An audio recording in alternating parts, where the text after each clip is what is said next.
Our next presenter is David Lewis, and he is going to be presenting about mycology in Texas. And yeah.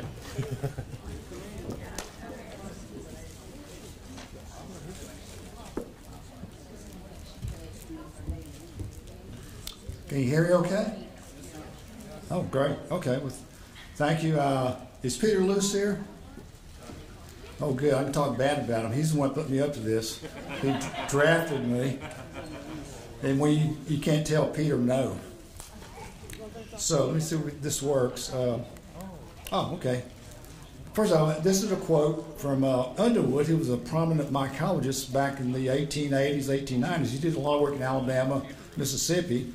He made this statement in a book he wrote about an area called Texas, which is best example of a region practically unknown to mycologists. If few reports constitute the knowledge of the fungi of Texas. And I just thought I'd go about the history, the early history of mycology in Texas, and bring you up to date what's going on right now. So, with this quote, let's go to the first slide.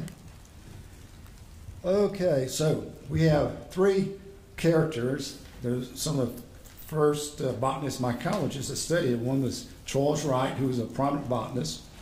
Then there was Henry William Ravenel, and then finally William Long. And also several collections were made by Drummond and Lindheimer way back, probably when Texas was a part of Mexico. So these are three early people that did work in Texas. First, Charles Wright. And I'm not sure if you can read this, but he was a New England botanist who did work in Jasper, Newton, Tyler, and Angelina counties in East Texas. And then in 1849, he was on an expedition to El Paso, where he made a number of collections. A lot of his collections were sent to England to a guy named Berkeley. Berkeley was a prominent mycologist in England, and he published a lot of these papers in several journals, mainly the Linnaean Society, Grevillean, and several other British publications. Let's see. He taught in Rootsville College in Fayette County from 1845 to 1846. He actually had field courses in botany. So this is one of the first examples of after doing field work in Texas, way back. Another thing about Wright, he was also involved in Cuba, doing research in Cuba, and I think he was on an expedition to Alaska. So this guy really got around considering the 1830s, 1840s. So he made a lot of contributions to botany and mycology. And this is an example of one of his collections. There's no fungi he collected deposited in Texas, but he has lots of plants. This is a plant I came across at the Tracy Herbarium that he collected on the expedition to El Paso. So there's an actual plant specimen in Tracy Herbarium that he collected. Excuse me. Anyway, like I said, a lot of his collections are reported in these journals. And these are a couple of examples of some of the holotypes. Do you know what a holotype is? Okay. This is the collection used to describe a new species. And you have to have a physical specimen saved as a voucher to prove that you actually described it. And these are examples of some of the collections, some of the species he named. There's Agaricus texensis, Sapphirella texensis, Merullius radii, Bovista stupa, and Trimites lindheimeri.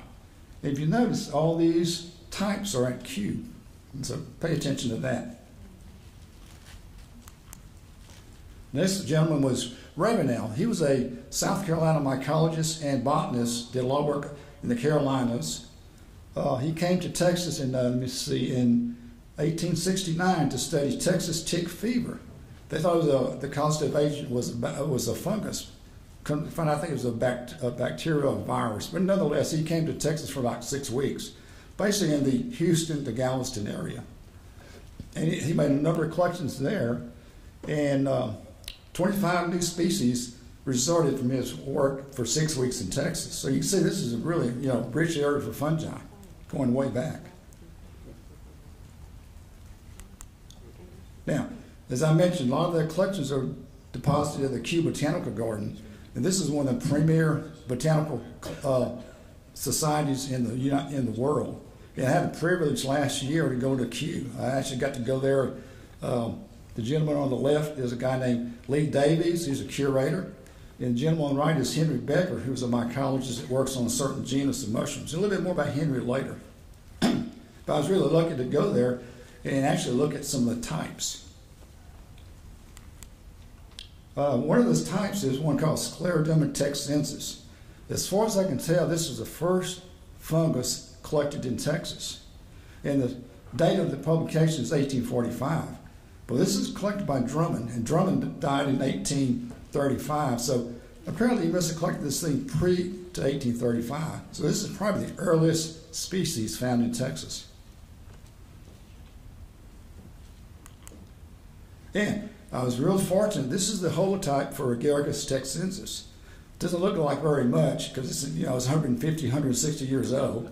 But nonetheless, they have the holotype there so you can examine it for research. And there's several annotations on this mushroom.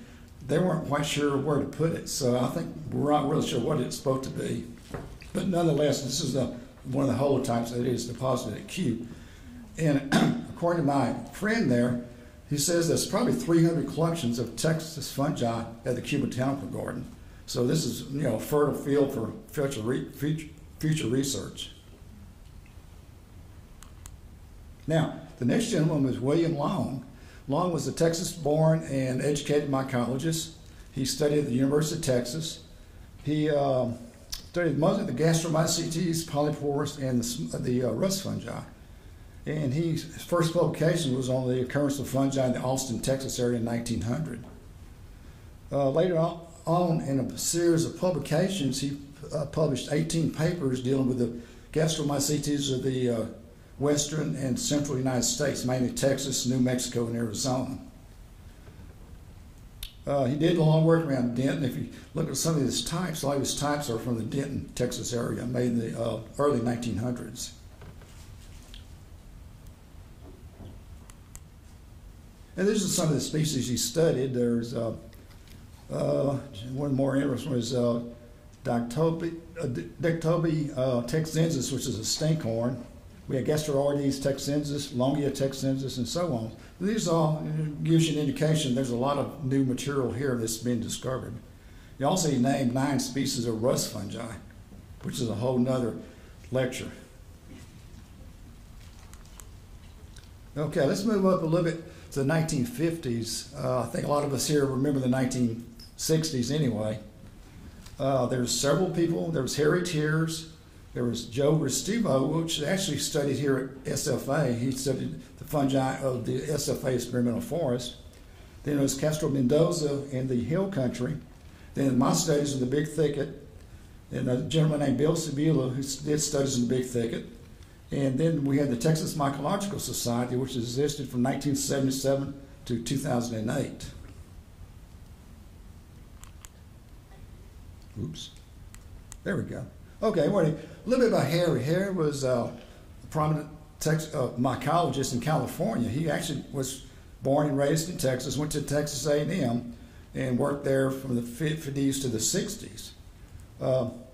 This picture on the, this is Harry right here.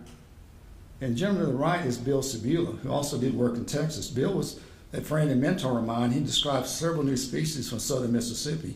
So he did a lot of early work on the Big Thicket and the southern Gulf Coast area.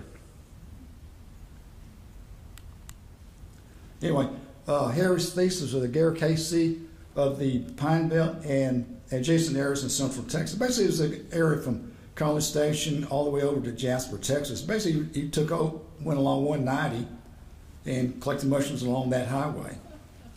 And the interesting thing about his studies, he collected over 200 species, and 33 were new to science. And he was collecting during a drought. They had a serious drought in the 50s, and it's amazing he found this many mushrooms during this period of time. By the way, his PhD thesis was under Dr. Alex Smith at the University of Michigan, who was a prominent agarichologist back in up to 1985.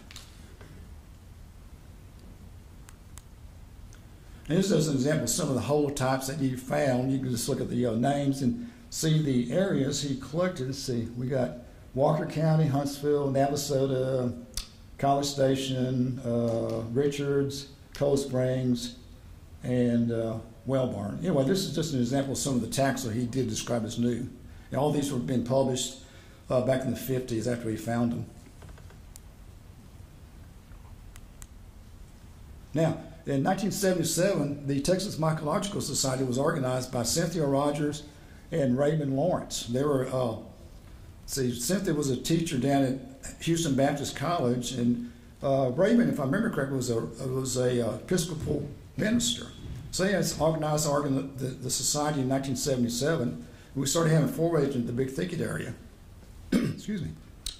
And a lady named Susan Messer was the president for 25 years, and basically Susan took it over, and her and her husband did a lot of work to have organized forays and all this, and we had a lot of prominent mycologists come over the years to Texas to study mushrooms. And there's some of the names: Alex Smith, Nancy Weber Smith, Orson Hope Miller, Gary Linkoff, Gaston Guzman, David Aurora, Harry Tears, and so on. Anyway, we had all these, famous and prominent mycologists come to help us, learn the mushrooms of this area.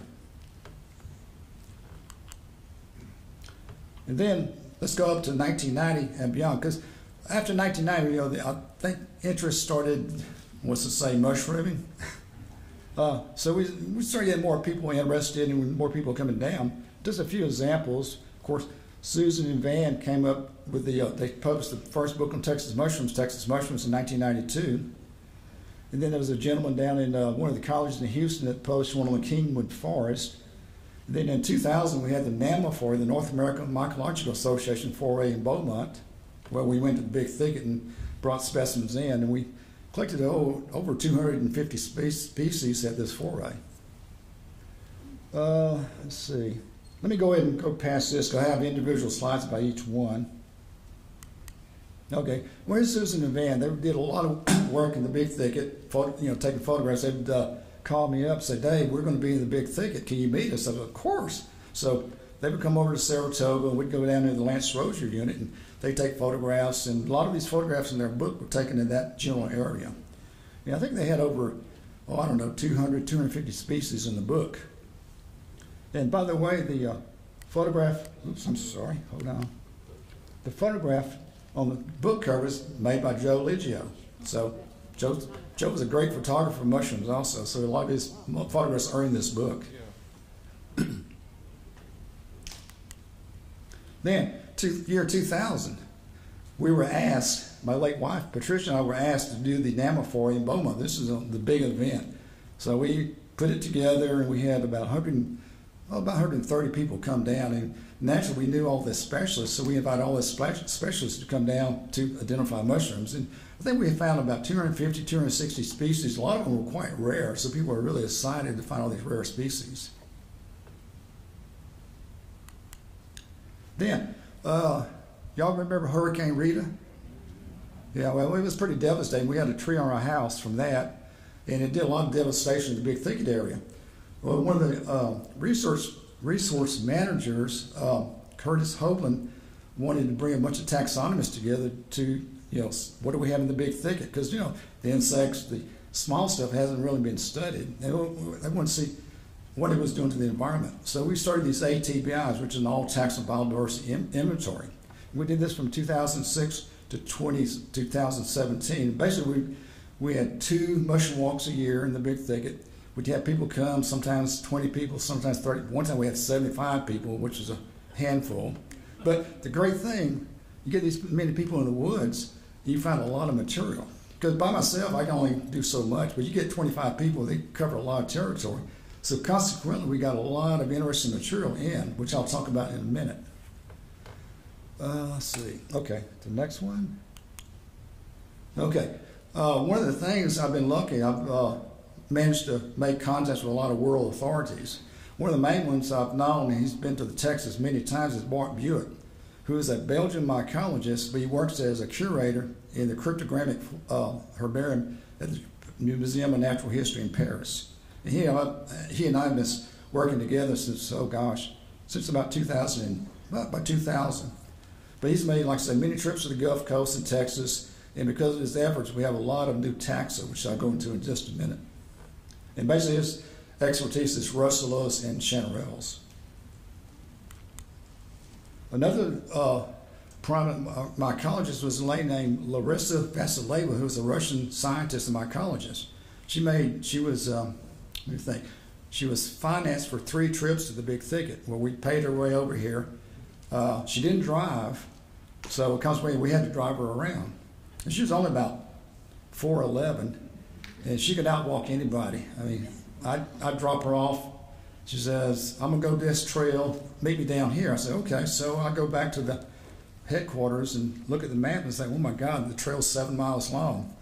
So I go down to where the trailhead is, and about an hour, a couple hours later, she shows up apologizing for taking so long. I said, no problem, as long as you're not lost.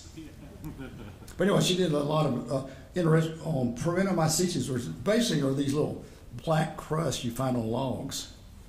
They're hard to identify too, unless you know them. Another gentleman, Rod Tullis, who's a New Jersey mycologist. Rod has been working on amanitas, oh gosh, since the early 80s. And as far as I'm concerned, he's probably the world specialist on this very interesting, diverse group. And of course, I've sent a lot of my specimens to him over the years, dried material with photographs and notes.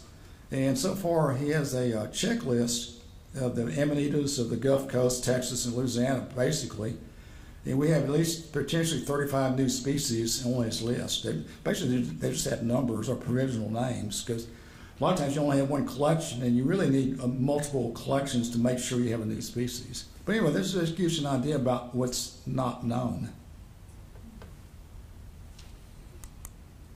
And finally, myself and my 2 colleagues, Jake Justice and Clark Overbo, we have published a series of papers on Texas fungi, one in 2009, one just a couple of years ago, where basically it was a synopsis of what we knew about Texas mushrooms, the hybrid cetios, not the russet smuts. That's a whole different thing. But anyway, some ones that we mostly work with, agarics, boletes, polypores, and so on. And we have found, let me think, about 170 new records for Texas. So, I mean, this shows you how little we really know. So these 2 papers, they really brought all the literature together, so you could go and say, well, let me look at this literature. And we had the synopsis in the paper, so you can, if you're interested in a certain group, you can look it up and find it. And some of these scientific papers are not easy to find. Oops, hold on. Okay, gentlemen, I mentioned a while ago Henry Becker. Henry Becker is a mathematician that started studying mycology about 25 years ago, and he's just published a monograph in Europe on one group of fungi, which is a massive volume like this one genus. And of course, I've been sending him my material over the years, and that's one reason I went to London and Paris last year to visit him and bring him specimens. But right now he's working on the North American material for all of North America. So far, the material I've sent him, there's 4 new species, and 4 new species from Texas and 1 from Louisiana. And he's still, he's in the process of doing the publication on them right now. So once again, this gives you an idea of how little we really know. Oh, and finally, I'll make a plug for the book. With the Bassett's, Alan and Arlene Bassett, who are prominent in mycology, they've published many, many books. They asked me about doing a book on the Gulf Coast states. I said, well, okay, I guess so, because I knew it would be a long, drawn-out thing. This took us 5 years to pull it together. But the thing is, we wanted one basically on the Gulf Coast from Texas all the way to Florida, because this area is so rich and still virtually unknown in some respects.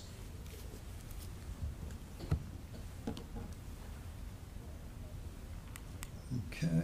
Now, a little bit about some of the, some of the odd things about fungi. Well, first of all, you have to be at the right place at the right time to find them, because they're pretty ephemeral. They come up, they fruit, and then put the spores out, and then they're gone. So I put a list together of all the holotype sites in Texas. These are the new species from different areas in Texas.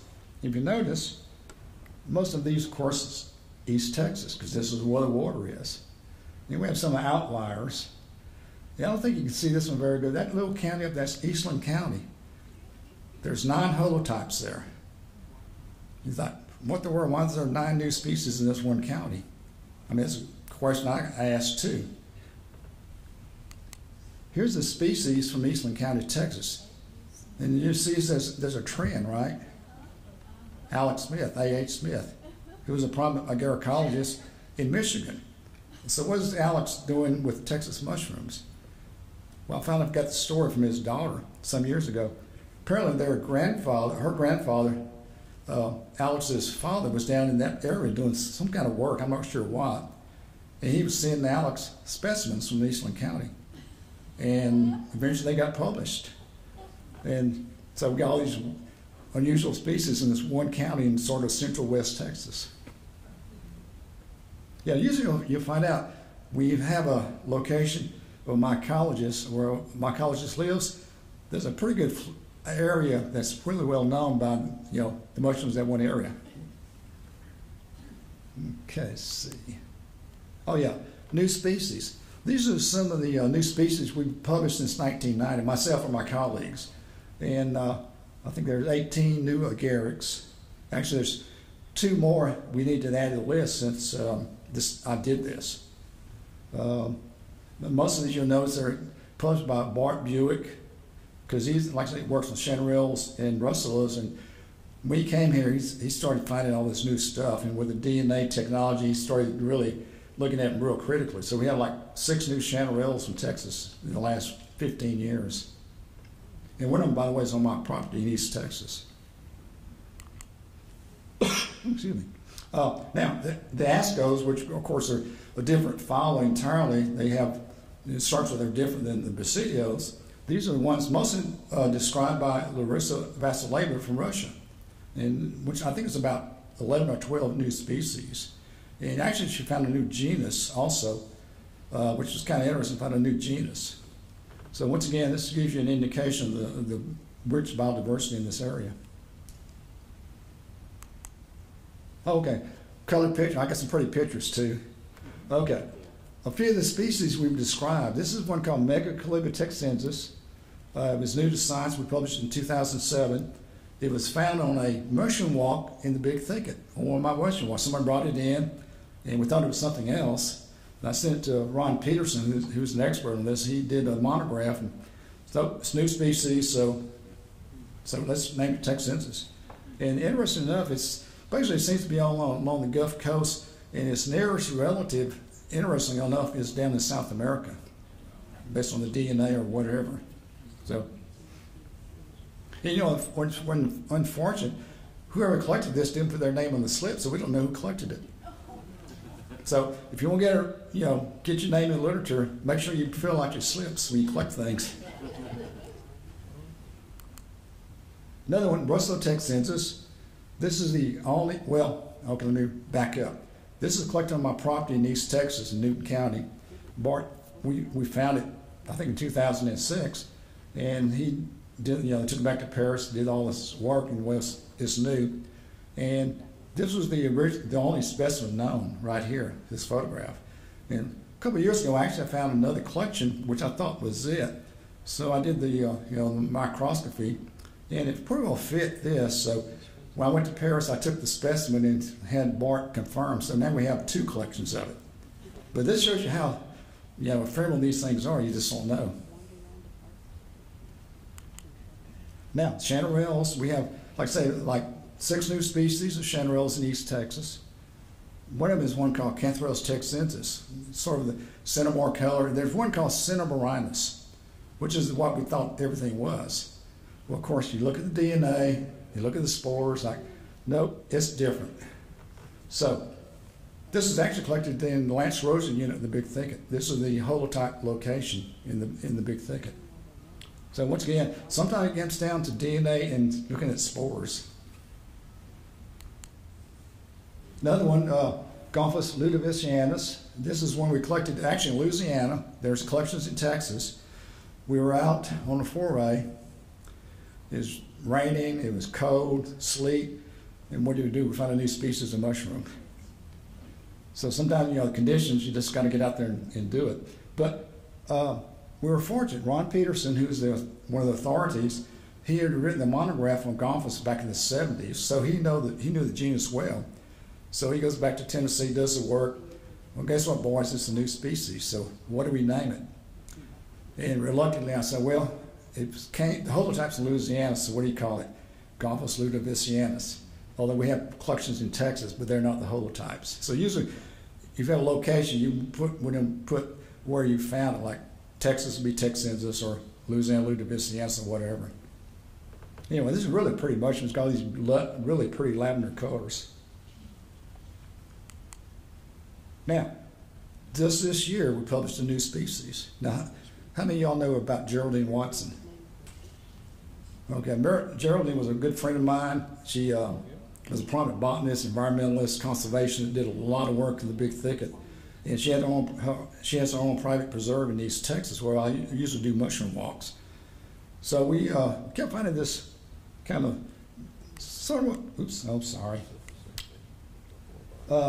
this rather brown-looking mushroom with kind of lilac colors. They're not very apparent, but nonetheless, I keyed it out to something, but it didn't quite fit.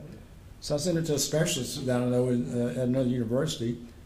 Once again, does the DNA, does the microscopy. What's a new species? So what should we name it? Well, I said, well, we've collected in the Watson Preserve. I knew Geraldine. She did great work, so why not name it for her? So that's what we did, and we just got it published in JBrit, the journal. So it's now official. So we can talk about it. But it's really nice to be able to name something for a prominent conservationist, botanist, whatever. Oh, and guess what? We have a state mushroom now. I don't know if I know about this. I think it was 2 years ago. They actually, the legislature actually passed a bill and the governor signed it. This is the state mushroom, Coriaster giaster. It's only found basically from San Antonio up to Dallas. And there's one record from just over the border in Oklahoma. But the other population of this thing is in Japan. So it's got a really disjunct population. But they call it Texas star because, when it opens up, it looks like a star. I mean, I've seen it, finally saw it, I think, a year or two ago. It's really remarkable to see it. Because when you first see it, it looks like a cigar, and then it just opens up. Okay, now a little bit about fungarium and what do mycologists do with mushrooms? Unlike plants, we can't press them because you lose some of the features. I mean, once they dry out, they don't look like much anyway. But we have to dry them out and save them for microscopy or DNA or whatever. And I've been real fortunate. I don't know how many of you know Dale Cruz, the curator at Tracy Herbarium. He's a bryologist, and he and I've been working together in Big Thicket. And I started depositing material there, 10, 15 years ago. And anyway, finally I went back there, I think in 2010, and lo and behold, there was this room he built. These are the old herbarium cabinets from the SMU Herbarium, which were at Britt for a while, but Britt didn't need them, so Dale got these and basically built me a room just for the fungi. Lucky me, because I got a place to work. Anyway, this is outside, inside, and let's see. Yeah, it's fairly roomy. It's a nice, quiet place to get over from the hustle and bustle because, nobody bothers me. And it's taken me 3 years. I finally got the collection. There's almost 7,000 collections in it. And I had to get them organized alphabetically, get them in some semblance of order. Then to get them on the internet, you have to have a herbarium code, a barcode. So that's what I've been doing the last 18 months. So I have the collections barcoded, and next year hopefully I'll have them on the internet. So if you want to see what's at the Tracy Herbarium as far as fungi go, you can look it up. Yeah, a little bit about specimen storage. These are, because once they're dried, you can put them in Ziploc bags, make a label, and then we have these archival boxes we can store them in. So, you can kind of put them in sections or groups so you can find things when you start doing microscopic work. Oh, a little bit of the stats. We're probably closer to 7,000 specimens now. We have slime mold. We have a collection of slime molds. Does anybody want to work on slime molds? I need help. And the Puromycetes, the ones that Larissa collected, we had 53 specimens of hers. And broken down by state, it's basically, of course, Texas, Louisiana, and Florida. I do a lot of work with Charles Allen over in his place, so consequently I've got a lot of neat records from his place in Louisiana. And a little bit about active society. We have actually the old Texas Mycological Society, which disbanded in 2008. Then we have the Gulf South, which was previous Gulf states, but it's, you know, Texas to Florida.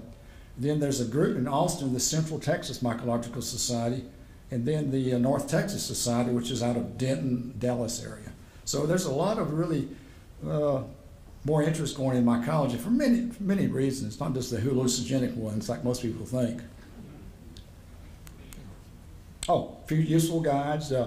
There's our guide. There's the old Texas Mushroom Book. This is another one on southeastern fungi. And this one just came out, my colleague Jay Justice and Britt Bunyan just published this one, just the genus Amanita, because these are just showy, really pretty looking mushrooms, and they have some of the most deadly mushrooms too. So you want to know what these are if you eat wild mushrooms. And there are edible Amanitas, by the way. Let's see, I think. Yeah, that's it. Yeah, any questions? Yeah, Joe. Is that Cortinarius, is that an edible mushroom? I wouldn't eat it. No, I stay away from Cortinarius. Some of these have toxins that kill you, where they kill you slowly over a period of a couple of weeks. Yeah. Yes, ma'am. How do you sample? I assume you would want to take the whole. Okay, how do I sample? Okay, well, I go out and find a mushroom. First of all, if it's an Amanita, you want to make sure you take the vulva, which is in the ground, out of the ground, because without that, you're not quite sure what's going on. And you want various stages of development, because mushrooms are really sensitive to environmental conditions like water, like rain, drought, or whatever. And as they age, they change colors and all this. So more specimens, the better. So when I write a description, I try as many collections as I can, then basically make a description of the collection, and then photograph it, and then I dry it out. And then after it's dried, it goes into the fungarium. So it's not too much similar to botany. Yeah, Warren. How do you dry them out? Food dehydrator. Oh, I cut them in half, and I have the trays, and I put it on the trays and then plug it in, and usually within 24 hours they're dry. Yeah. The main thing is get them dry, because once you get them dry, you can put them in Ziploc bags and keep the bugs out, because bugs do love mushrooms.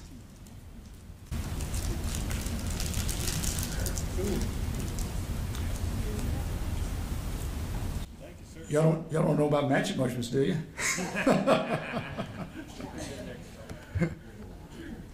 I did? Okay.